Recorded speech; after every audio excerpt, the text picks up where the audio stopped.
ang isang sasakyan, 2 motorsiklo, mga relo at iba pa na tinatayang nagkakahalaga ng higit 1 milyong piso. Robert at Tristan, maidagdag ko na lang din itong mga suspect daw, kumain pa raw doon sa bahay ng mga biktima bago tangayin itong mga bagay na ito. Ano? Anak ng... hindi mapigilan yung reaction nila. Nakakagigil yung mga ginagawa ng mga to eh. Ano pang ginawa kalokohan yan, Gab?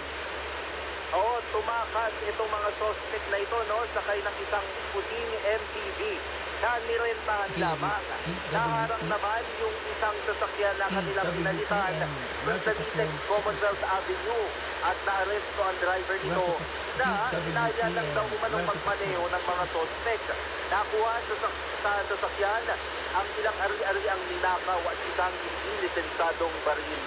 Maharap ang naarestong driver sa reklamong robbery, carnapping at illegal possession of firearms. Ang kawawa doon, Gabriel, sila Lola, pati yung apo niya. Imagine the trauma na ginawa ng dalawang babae.